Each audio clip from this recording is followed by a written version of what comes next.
Hey guys, thank you for joining us for another exciting episode of Yoml. This is the Year of Magical Learning podcast. We are on Reflection 224.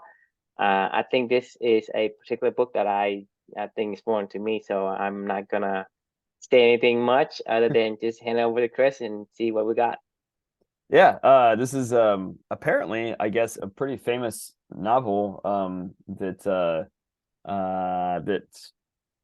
I don't know. I guess they like study in school and stuff like that. I didn't have to read this stuff in school, so I don't I can't remember where I stumbled upon this book, but it's called The Things They Carried, and by the author Tim O'Brien, and it's about um uh soldiers in the Vietnam War from the U.S. side, which is interesting because obviously you're Vietnamese and you didn't live over there when the war was going on, I don't think, right? I mean, you were. No, no, Yeah. the war ended before I was born. Yeah, so so you obviously, but obviously this is important, was an important shaper of your life in a lot of ways too as well, right? Just the whole Vietnam conflict in general.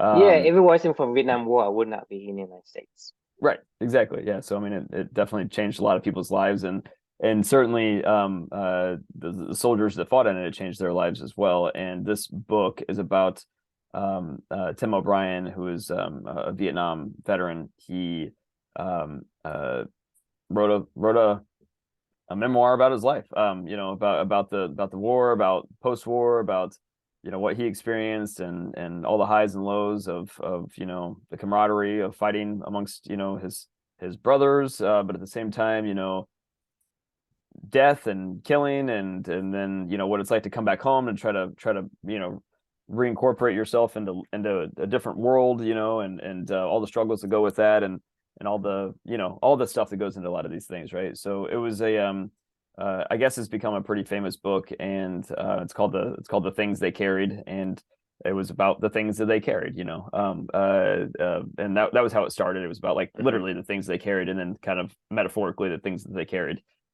back with them, and to the Vietnam conflict.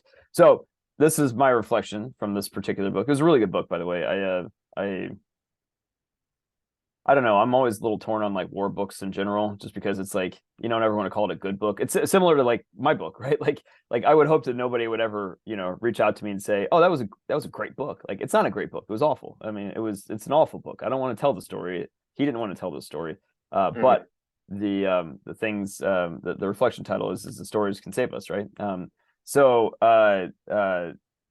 my thoughts of what this book made me think about was like stories have literal magical powers, in my opinion, and the things they carried was a magical story.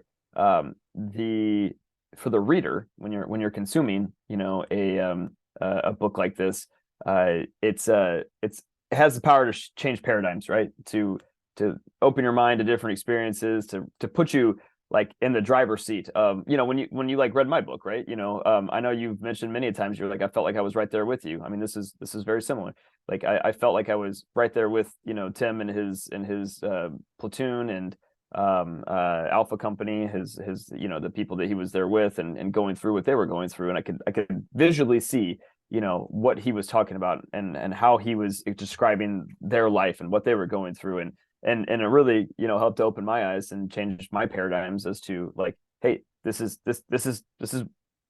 life, right? This is his life. This is what he was going through. This is what he's experiencing. This is putting me right in the front seat of all that action, and understanding, and the all the stuff that was going on in his brain, and being able to share that to me, and honestly, I'll never ever get over the fact of how powerful words and stories are, that be able to transport me from in my attic upstairs, nice and quiet, in my home, and whatever, and then having some story, some words on a piece of paper transport me to another land, another place, another time, and feel like I'm right there. I mean, it's honestly, it's something that's just incredibly powerful, and I think very uniquely human. And yeah, I mean, there's something just incredibly powerful about that. For me, one of the visuals that I got that I can maybe leave with you, was he described a firefight after like like he like got into like a gun battle or something like that, a heated gun battle with exchange. He described it as like, you'll never feel more panic than that moment than in your life. But after everything calms down and you realize that you survived, he was like, the world around you never seems so great. Like the sky looks so clear. You appreciate all the nature around you. You know, you take in all the little things as if they were like being experienced for the first time. And he was like, there's something weirdly powerful about like, you know, like just stripping yourself down to going, oh shit, like I'm still here. Like I get to look around and see all the beauty of the world, you know, and taking in that moment. And like it's just such a crazy extreme, you know, to go from literally almost dying in a firefight with somebody and maybe killing somebody else, and then, you know, going, oh man, I really appreciate my life and value my life, you know, and like this is pretty powerful, you know. It's just crazy dichotomies of experiences that can happen simultaneously for soldiers. I mean, and these are things that I would never know, right? I've never been in that environment, and his stories were able to help me to change my paradigms to be able to see what he was seeing, right? Hmm. Now flip it around though, because this story wasn't really for these stories are never really for the readers. That's a byproduct, you know, in my opinion, of us giving us the paradigms. It's always for the writer most of the time. And stories, and when we write these kinds of stories, they have the power to heal. And for that, I know all too well, right? So while I don't know what Tim went through, like I do know what I went through. And you know, for me, writing, this is why I wrote, because like just I mean, I've talked to you about this before, but like this is legit, like, you know, very, very serious. As time goes on further and further, it's been a little over 3 years now since Amelia was born. We're coming up on the anniversary of her 3-year death in less than a month. As time goes on further and further from there, it's only been 3 years, right? Like Hmm. that's not that long, but I struggled to remember what it was like to be in that room with her. I struggled to remember what she looked like. I struggled to remember like how it felt like holding her hand. I struggled to remember all the pain that she was in, and feel that again. I struggled to remember those last, you know, few days with her and the last few hours with her when, you know, she was taking her last few breaths with my wife in her arms. And that sucks. Like that's why I started writing, because I didn't want to forget these things. Hmm. And these were the stories that I was able to tell myself, you know, and to share those stories so I could help myself process it and help myself document it, help myself remember, honestly, because I don't want to forget. But at the same time, like if I forgot all the great things, like, you know, kangarooing with my daughter, or, you know, the days when it was just nice and peaceful and calm, I was sitting right next to her, and, you know, and just being in her presence and hearing her breathe, and, you know, and all the kind of more normalish things you do as a parent, you know, like, I mean, all if I didn't write that stuff, I would forget those feelings, you know. And that would be tragic, honestly. Like I want to remember. I write to remember myself. And I write to be able to help myself process. But there's a secondary reason why I write as well, because as I processed, um, I write to change the narrative as well, right? Because I could easily, if I didn't process these things and I didn't share these stories, I could A, lose my memory, and then B, what will remains is pretty much just all going to be painful for the most part. Because I mean, like I don't know how you don't retain the little things, you know. You don't retain how did it feel to see the sky after a firefight, right? You know, you retain like the pain. You retain all the crap, you know, that and if that was the only memory that I have of my daughter, that would be the absolute worst, you know, thing that I could ever imagine in my life. So I also write to change the narrative, and through this whole story, the Year of Magical Learning, through the original book that I wrote, I Can't Imagine, you know, through all the stuff that you and I do, through Clubany, through all these things, right? Like this is how I am able to reshape the narrative with my daughter, and the life that we're living together today. Because I tell you this all the time, like, you know, if I was talking to a friend the other day, and she you know, had read my book, and she was like, I always want to ask you about Amelia. She was like, I think about Amelia all the time, and she's like, I never know when we're together, like, you know, having a drink or whatever, how to bring her up, you know. And she was like, what do I ask you about? And I go, just ask me what we did today, you know, because like this she's here in this conversation right now. Like I wouldn't be doing this with you if this wasn't a part of my purpose and living Hmm. for two with her, right? Like ask us how our run was this morning. Ask us how, you know, our reflection that we wrote, like, you know, what did we learn today? Like what did we learn in our, you know, our new book that we started today or whatever? Like, you know, like ask us what our day's been like, because we're doing Right. it I mean, together. you ask your friend, you know, hey, how was your day? I mean, you Right. probably can ask Amelia how was, you know, how was her day. It's the same Exactly. as because when you read a book, you know that you're living for two, so you're carrying two lives, and Right. so you approach as if you are her and she is you. Exactly. So for me, like that's the second half of the stories have the power to save us, right? The Hmm. like they can change paradigms for the readers. They can help us heal for the writers, and then they can also completely change the narrative for the whole story, right? Like the story of Right. Amelia and me could be my daughter was born severely premature and died.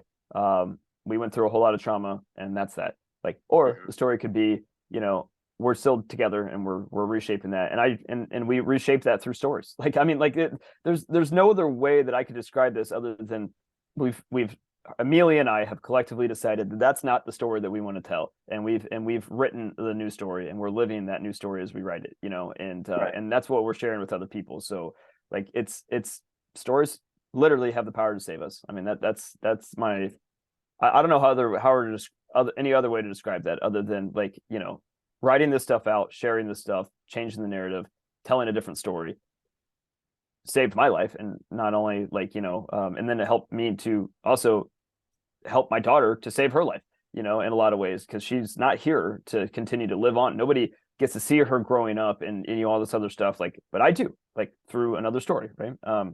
And so that's it. So I finished this with just saying, thanks to Tim for sharing his story, and never giving up, and I'm gonna keep doing the same, right? So yeah. So the question is what stories have transformed your life, or where you can take it from wherever you want to take it, I guess, from that point in time. Yeah, I mean, I think you're absolutely right because we our reality is what we believe.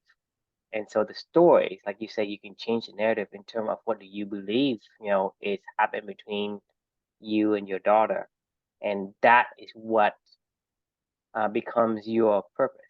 I think, Right. without understanding what you believe, it's hard to follow through and do the activities that aligns with that kind of belief. So a Right. story to me, it is, I think, without a doubt, that if you don't have a story, you don't have a life. I I think, agree. right? I Because agree. because Yeah. because regardless of how you see your life, if you see your life as life is good, then the story tell life is good. In the same token, if you say your life is bad, then basically life is bad because that's the Right. story that you give yourself. Right. And if you say, well, I'm not doing what I'm supposed to do, and I hate doing this, I hate doing that, well, that's still a story. Right. A story is essentially how do you want to take what is the next step you want to take. That's more or less a story. You can say, hey, your daughter, born was premature, and then she just passed away, and that's it.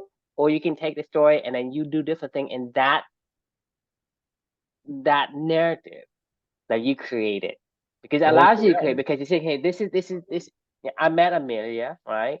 Mhm. And she came to you, and then and then whatever happened after that, you can decide what kind of story based on I guess, the evidence or information that comes with it. Because hey, the evidence is that she can't she came to Earth, right?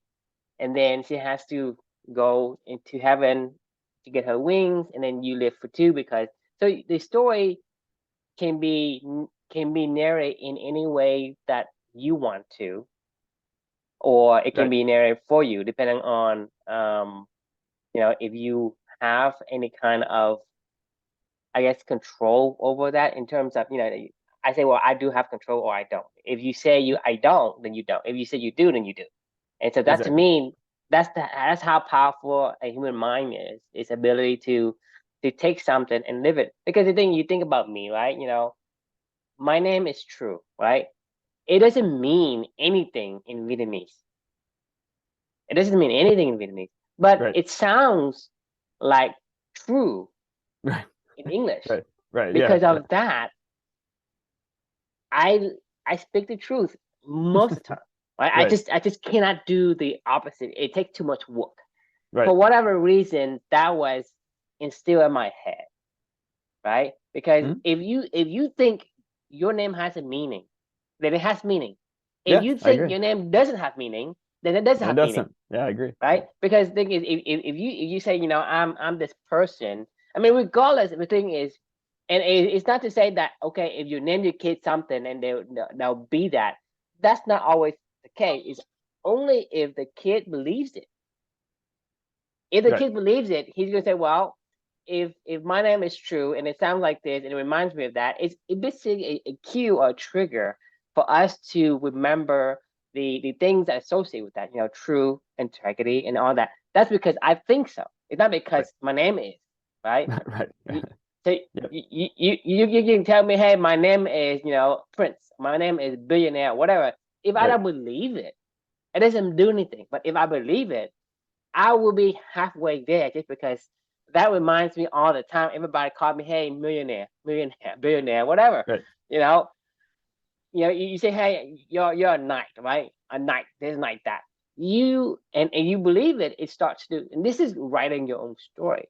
Yeah. And then a story is that powerful for the writer, right? But that's also beneficial for the reader as well, because the reader has the ability to be there with the writer.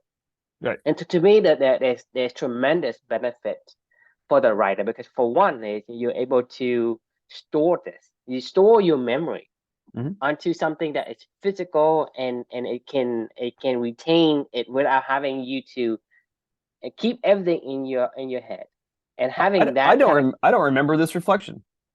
No joke. I mean, like almost every night when we read these things, I have to go reread them myself because I'm like, oh, oh, okay, yeah, I remember. There's like maybe 40 books where if you just ask me right now, they are embedded into my subconscious where it's like I Mhm. do like first things first or whatever. Like, like you Right. ask me like, like whatever. Like these things have become a part of me. Now, like the things they carried, I honestly before I pulled this book up today, I forgot that I read this book. And then Mhm. like let alone like what did I learn from it, right? Like I don't know. If I hadn't have written this down and I hadn't have shared this with you and we hadn't have talked about it, like this would have been, this would have like poof come and gone in my life. I would have gone, oh yeah, I remember that. Somebody would have said The Things They Carried by Tim O'Brien. I would go, oh yeah, I read that one time. Uh what was it about? Like what shit. I don't know. I mean, you know what I mean? Like like I Eh, wouldn't have remembered. I don't. I mean, yeah. Yeah, I mean, this is the remembering self, right? And you Mm-hmm. remember in the book you talk about Yeah. there's two self, right? Your experiencing self and the remembering self. The thing is, this is why I was glad that you had wrote the journal while you were in the NICU, because Right. otherwise I would not be able to get the vivid um stories and in the background. Man, I would not have the understanding of being right there with you, because your remembering Yeah. self will not have all the details in the right and accurate places, and Agreed. it may even fabricate something that it thinks it remembers.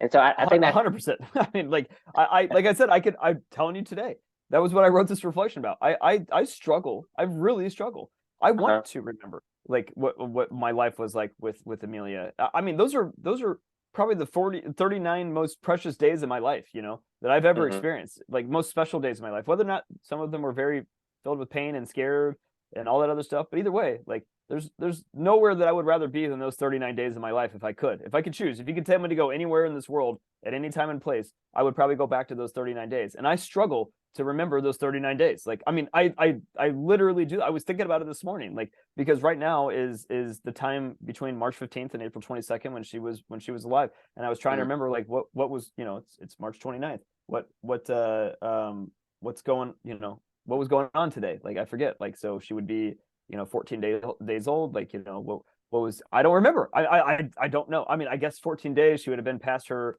initial scare. Like what was life like today? Hmm. Like what were we doing? I don't know. And I couldn't tell you. Like I mean, unless I had written this stuff down, if I hadn't have documented this stuff, and I can't go back and remember it. Like this, like what I was just talking about with this reflection. Like I I would have never remembered. I think this was a pretty good reflection. Like, I'm glad that I wrote this, and I'm glad Hmm. that I can go remember back for my own self to remember, oh yeah, stories are really powerful, Chris. Keep telling your story. Keep sharing Amelia's story. Keep going. Like this is Right. why you're doing what you're doing. Like, I mean, but if I hadn't have documented this stuff, I won't remember. Like, Right. I mean, this is what I'm saying is, a story, it is so much powerful for the writers than it is for the readers. So that's why, I mean, for me, I don't really care whether people watch our episode or podcast or not. It is for more for me and for you than for oh, the for sure, audiences. a It's thousand because percent. this is a process of documenting a process, a journey. Right, Because and because like in the book, you have dad jokes of the day, right? Do you remember the right. dad joke? And unless you go back No, to read the book, that's the thing is no, there's a lot of memory it's gonna fade away if we don't document them, and so that's why right, I think documenting them is so powerful for us to understand where we came from and go back to the places where we have been before right. and recollect all of the evidence and experience the past as For if sure. we can transport in time in a time machine, go back to that time. But if Exactly. you don't, then a lot of times if the memory fades and it's lost forever, and those precious memory can never ever be recovered. Yeah. I mean, 1000%. Like, I'm so glad that we took the time to do this as well, because, and we're going to continue to do this stuff. Do you remember when we first started the core values quest? I guess what was that, like October of, when did we do that officially? Was that like October of 2020? Was that when we did that first? Yeah, like November 2020, with something like that. the with the first With Blake, guinea pig. yeah, yeah, yeah. I think that was like Yeah, November. I yeah, want to say maybe like yeah. It's November of probably in 2020. the Yeah. fall of 2020, because Right. you and And I started doing the business, sport league business. right.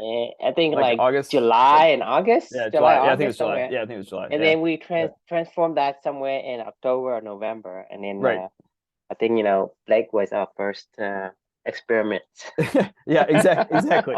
Well, I don't know if you remember back to this when we were having discussions around, like, you know, as I was writing the book, and we were talking through a lot of these things, and we were trying to Hmm. say, like, how do we explain to somebody what Clubany is? Like somebody that comes that finishes the quest, and, like, we were struggling with this for a while. We're like, how do we get the origins, the ideas, the things that we're working on and we're thinking through, to share with them, and to give them that kind of a baseline to understand, like, what the hell, what does this mean? And we thought, well, I mean, you can have some catchy slogans, you could have a website, you could have Hmm. whatever, but the truth of the matter is there's so much more to this than Right. just, a website or whatever. And but unintentionally, we originally, our original idea was to say, like, well, I guess anybody that joins Clubany and goes through the quest, the core values quest right out the gate, like, give them my book when it's done. Like, that'll be step one. Read my book, and then you'll be able to understand, a lot of where all this came from. You'll understand about Amelia. You'll understand about, some of the origins of Clubany and where a lot of the stuff came from, and some of these initial concepts, and how you came along, and, I mean, all that stuff is in that story, right? So in a way, you could kind of get it, but then we were both like, well, that doesn't really explain. I mean, it kind of is. It's like a tiny little seed. I mean, it's an important part of the whole entire conversation, obviously, but it's not really Clubany, right? Like, Clubany was a piece of that went into Right, that. So because the we thing both is, kind of held off. it's a different story, because It Clubber is a is. It's a different different, yeah, story. Your book is your and Amelia's story. right. So in order I can understand you and Amelia's and Living for Two, because I can Mhm. read the book and that tells a story. To Right. me, this is the difference between a story and not a story, right? Anything that's not a story, whether regardless of if you give the right information, a story It's basically context. in a way, yeah, it's context, because a story allows the writer to take the reader into their world. Right. Okay. On So a you journey. so you basically, walking along with the writer. That is what a story does. That's why, and it's so powerful because we as human beings, we are really, in a way, attracted to stories. We love to hear stories. It's how we think. And it's It's how we how we think. remember. It's how we Right. remember Yeah. as well. Right. Yeah. Exactly. Stories how we remember. It's just like, in the past, if you are going to, pass down any kind of, I guess, lessons, concept, or whatever, you tell a story. You don't say, hey, the silver rule, the golden rule, or whatever. You Right. tell a story, because Right. you tell me, hey, the golden rule, or eat the frog, whatever. I don't remember. I have no idea what it means. But with Right. the context Yeah. is what a story Right. is, because the story Exactly. say, this guy does this, blah blah blah, right? You tell a story that illustrates the concept. You don't actually tell the concept. Right. So before the advent of the writing, how histories and how people say, well, you shouldn't be out at night or go along in the safari African jungle where the lion can So eat so you, it's just right? a spoken You word,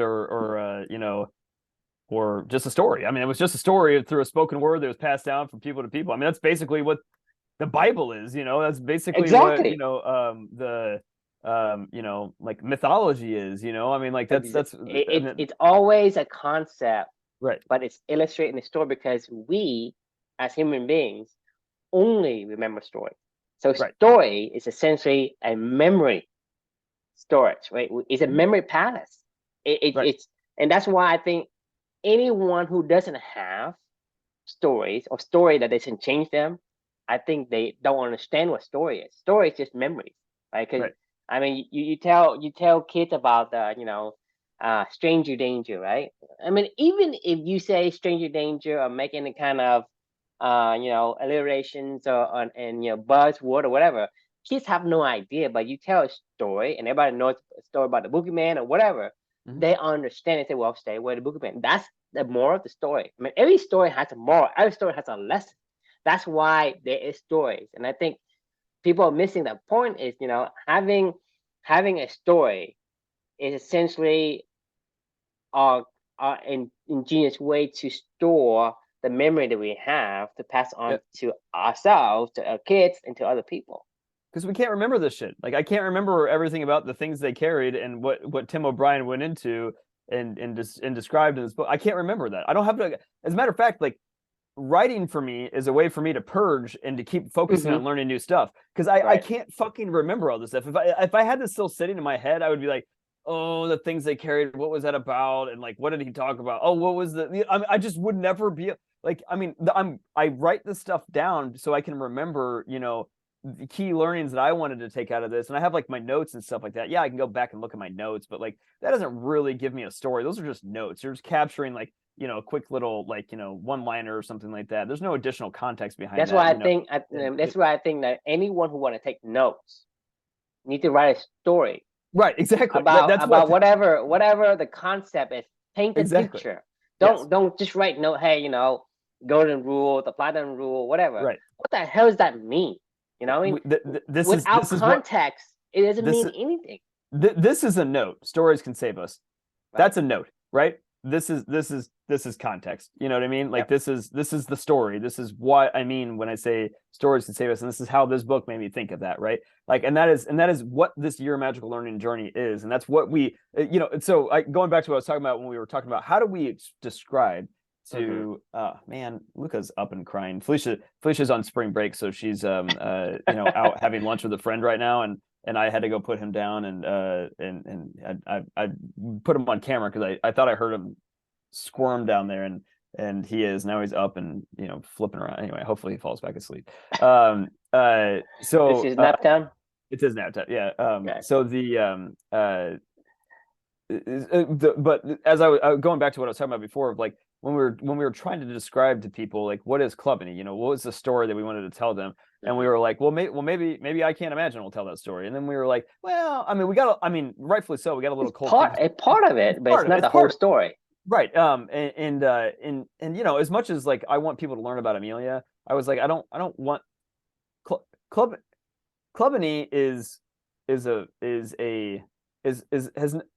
has everything to do with Amelia and has nothing to do with Amelia. You know, like and so like while she's like maybe the why and the core behind a lot of this Hmm. stuff, but she's not Clubany. You know, like we're so far removed from that moment of where we're at right now of what this idea is. This is a you and I idea at this point in time. This is our brainchild. This is our meaningful work project together. This has nothing to do with like I can't imagine was mine, right? Like and like this is ours, right? And you know we've been Hmm. going through this journey together. So Right. the moral of the story, what I was trying to get to is like this is kind of has became our de facto solution as to how do we describe clubbing to somebody? Like, you know, we talked about like, well, if we want them to go and instill reading and reflection stuff, we're like, well, why don't we just give them like, you know, like a Darren Daly to go reflect on or give them some other thing? No, we'll give them this. Like, you know, read The Alchemist to, you know, 365 of these down the road. And then you can go listen to what Drew and Chris had to say about this stuff and go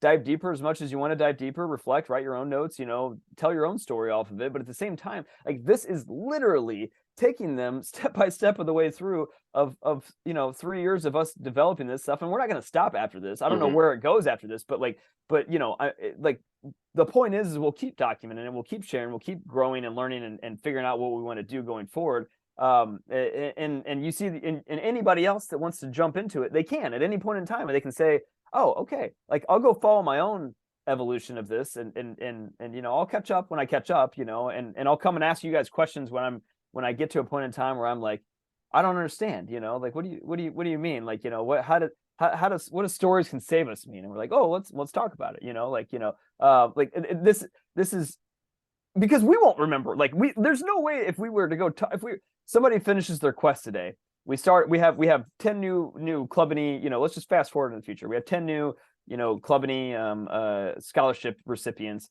that are starting their core value quest today, and we're like, you know, we've already run 10 of these cycles now or whatever. There's 100 people in Clubany, and we're like, shit, how do we recreate this every single time over and over and again where they can And do how understand and to keep it the same. and to That's keep it the also a same? challenge. Right. Yeah. I mean, I like think of all the stories that you and I tell every single night with this shit and be like, how does this story that we're talking about tonight, the stories can save us from Tim O'Brien's, how the things they carried. Does this have any fundamental transformational properties? Yes, but no, not really. You know, like it's one tiny little piece of a bigger puzzle, you know, that Hmm. that needs to be digested, learned, shared, and to be frank, like needs to be shared between the two of us because like I can't even remember this. You're gonna be like, where did that knowledge, piece of knowledge just come from, Chris? Like if I'm just talking about it, or vice versa from you, and we haven't shared about it, talked about it, debated about it, you know, like come to an agreement about it, and then decided, okay, yep, this is what this means, and now it's just another piece of the puzzle. Like how the fuck do you share that with anybody else going forward unless you write it down, document it, talk about it, record it, something, right? Like because otherwise Right. you cannot recreate that to another group of people coming in. You just can't. Like I mean, it's you're gonna not say the right things. You're gonna fast forward. You're gonna leap forward through the story. You know, like and that's not what you should do. That's not the point. And then you inadvertently change the core meaning of what and why company started in the first place, right? Yep. Because you know, this is part of the seventh generation AeroCore community. Because a lot of time, you know, we stray away from the path or for the core value we should be, you know, embracing, and we say, well, for whatever reason, you know, I get distracted. Now I'm on this tangent Right. elsewhere, and no one can, you know, Reel me pull me back in. back to right. Right. And so going, and this is important because you know a lot of times when we do certain things, and let's say we say, well, let's start doing something that is, you know, hey, this idea is good or whatever, and Right. then how do we pull ourselves back to the core fundamental of why the reason why we started a company, right? So Right. this is a lot for me, and for you to go back and see, okay, we talk about this, and what we do here in the far distant future, and let's say we fast forward far distant future, and we're doing something that it's, you know, it's contradicting with what we do Right. today. Then Right. we go back to, well, what we do, I think we are veering off to a different path, to a wrong path, Right. and having this is what brings us back. And I think having the story kind of keep us to be consistent with the the central idea and the central concept and core values of, the why and the purpose of what we create company for. And I Right. think it's important. Otherwise, it could turn into something that we have no control over, because over time we get inch further and further, just like, you and I on a boat, and we drift, right? We drift Mhm. on in the ocean to who knows where, and we have no idea why we get there, or Right. where did we drift from, anywhere. So having the ability to say, hey, there is an anchor, there's a lighthouse somewhere that we can always reference to, and Right. know exactly how we can drift from the one place to the next and go back to it. What do you think the Bible is? I mean, like, legitimately, what do you think the Bible is? It's a Like collection of stories. it's a collection of stories of how the And church began. Like, I in mean, each story is a lesson.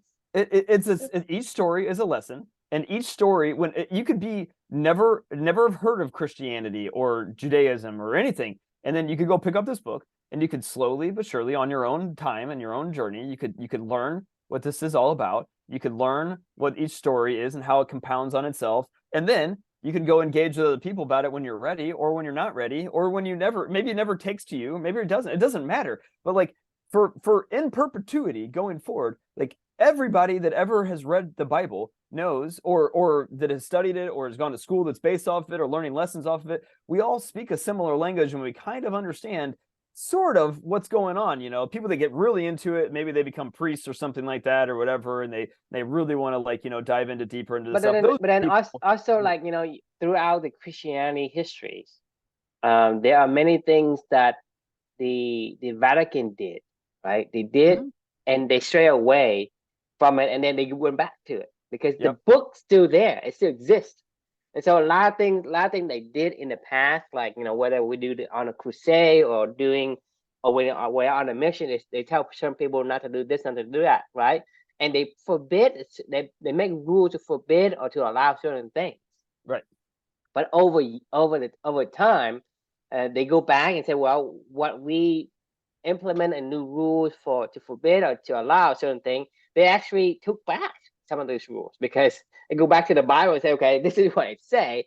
Now Right. I think we have a new understanding of what it means. So whatever we understood before wasn't correct. Now we'll move back, because if you didn't have the book, right, and you have created new rule based on some, you know, I guess on a surface understanding of what it is, and you build rules into it, you actually move yourself away from the core. And then without Yep. the book, you're going to continue to move away It's yeah, from it. it's just It's going drift. to Like, I mean, drift. it's this is happening a little bit with my new Clubany light recruits that are coming in, because, like, Mm-hmm. I'm not making them go through this stuff. I'm Because it's not Clubany, right? Like, I mean, I can't force them to go, oh, go watch, True and I talk. The ones that really get it are the ones, like, that's fine. They do read these things, and I don't Mm-hmm. know if they watch any of these videos, but, like, I actually, I don't even know if they know that I'm making, like, podcast videos. But anyway, like, we'll be very transparent with anybody once it's like full Clubany, right? It'll Mm-hmm. probably be like, hey, you want to know where this has started, so you want to, work on your core values quest while you're figuring out what to write about. Like, here's an idea. Go follow along with our process. Like, this is 365 days for you to go, to learn about what it is, and there's a video if you want to watch it as well. If you want to go. 365 hours.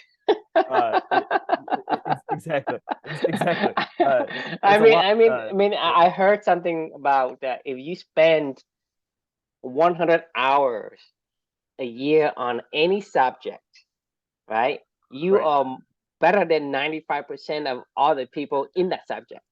Oh, I'm sure. I mean, So without a imagine you doubt. do Yeah. 365 hours on Clubberny. I mean, I think it give you, like, you're better than 95% of other people in terms of knowing your Understanding core it. values, Right. Right. and living the life you're supposed to be living.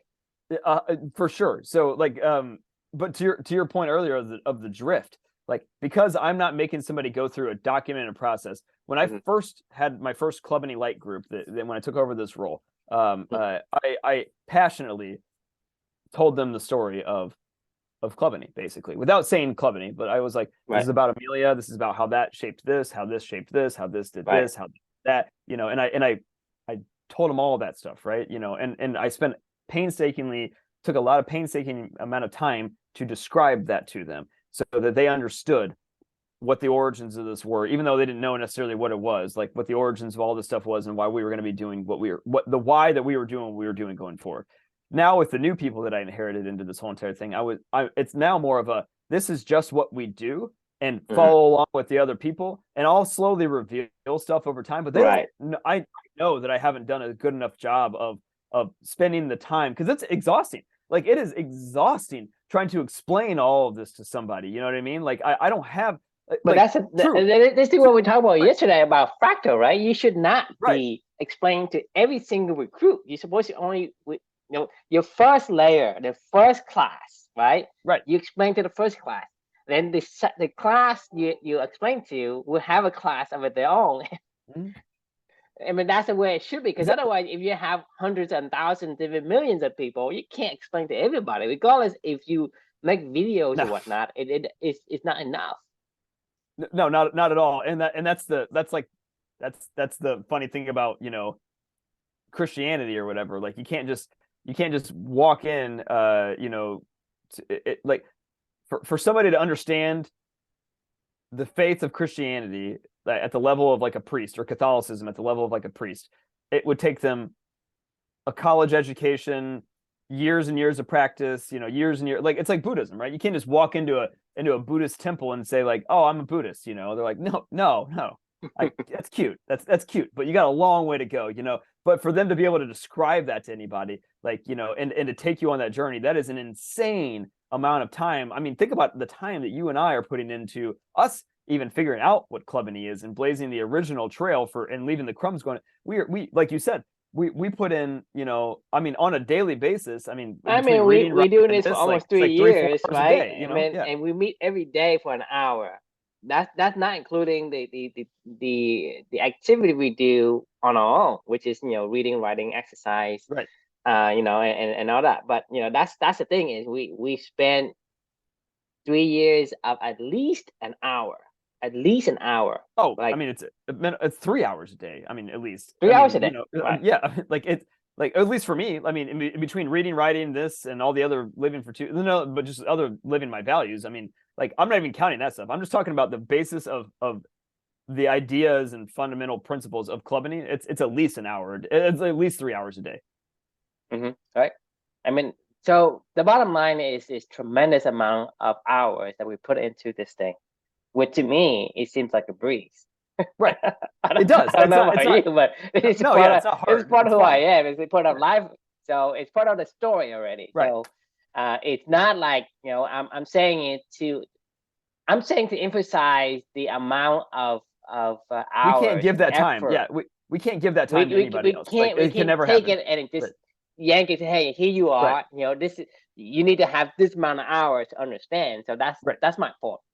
No, you're totally right. And not only that, like, if we weren't doing this, like, if we tried to go take thousands and thousands of hours in our collective being and understanding the language that we speak and tried to give it to somebody else just by spoken word, if we did accomplish that, like, I think we could, but I think if we did accomplish that, it is going to be so incredibly involved, time consuming, and so unscalable. And not that scalability is the key, but like, it's just not possible to replicate it, that's why, there's probably only a few stories that people remember from like ancient humanity, right? Like, because it was so hard to continue to learn it, pass it down, store it, learn it, pass it down, store it, learn it, pass it down, store it. So the stories just don't survive, right? Like, but like now we have that's why writing is so powerful. Like, you can share that story and document it. Like, now we even have new things of like video and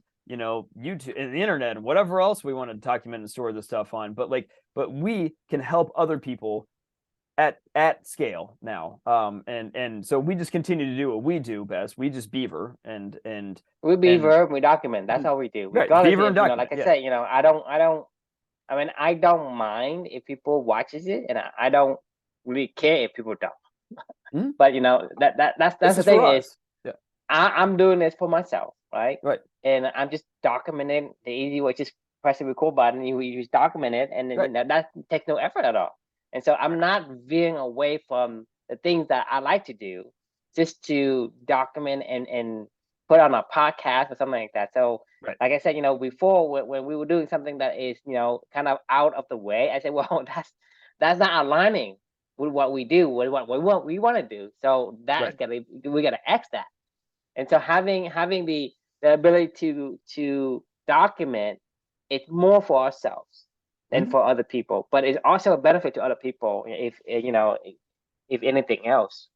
It's a trail. I mean, it's a trail to go. It's like if you climbed Mount Everest and then you just, never documented what you did, like how could anybody ever repeat that? Like, I mean, like they would maybe try, but they would go up a different path and maybe they Yep. die, maybe they don't, but like they would, like there's no way they will ever take the same path. And I'm not saying you have to take the same path as us, but I'm saying that we can certainly do our part to illuminate a path forward if you want to take that path forward, I mean, that's like, but I we're mean, not. there's multitude ways you can take the path, right? You can, just like take like all the other paths you take on the mountain, right? You go, so well, one, your to the left is going to this route, go to the right, go to that. You can take some of the same route and then veer up to a different route, Mhm.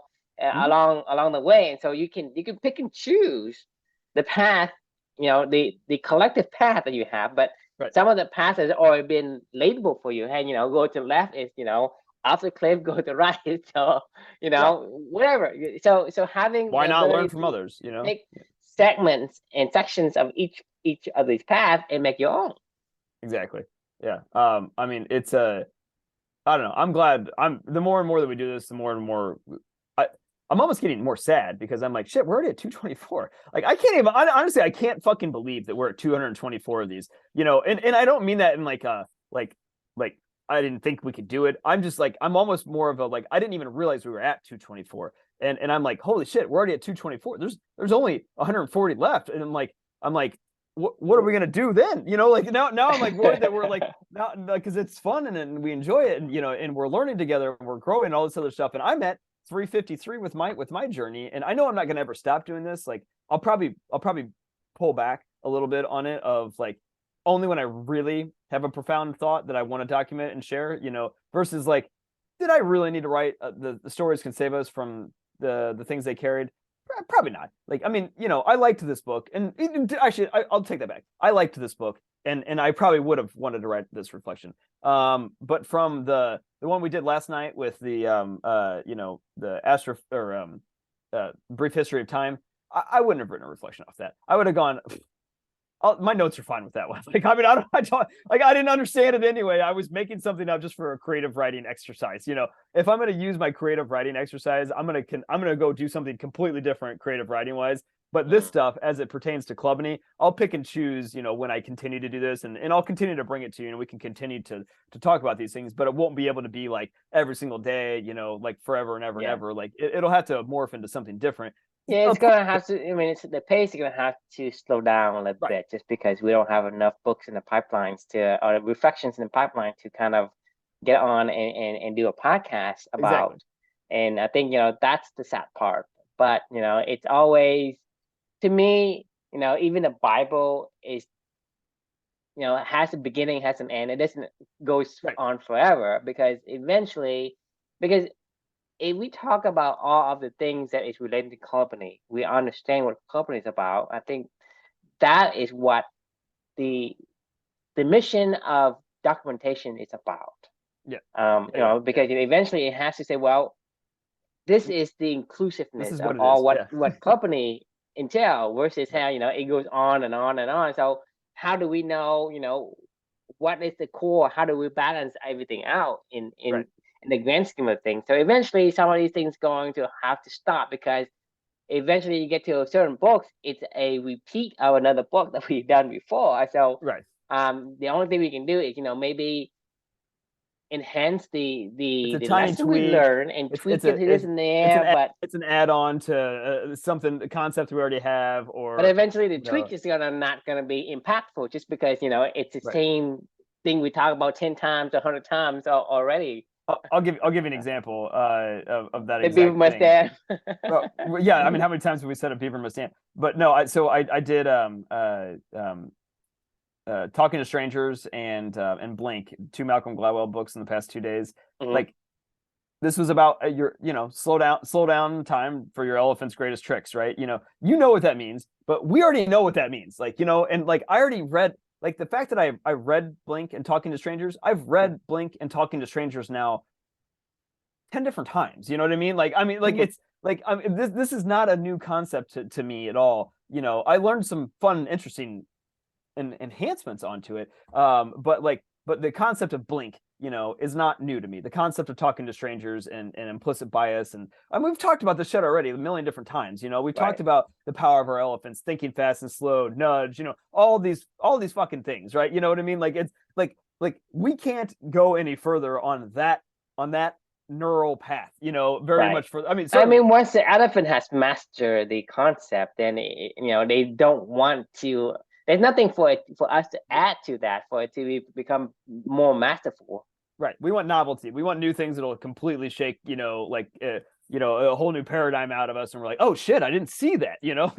Like for me, like we've already seen a lot of the stuff that I'm writing about, and I still love writing about this stuff. Don't get me wrong, but like I said, I will be very much more selective in the future as to what I write about. It won't just be every book that I read. I mean, like it just won't. Like I'll take notes on them. Don't get me wrong. Like I'll still take notes, and I'll still refer back to if I want to remember.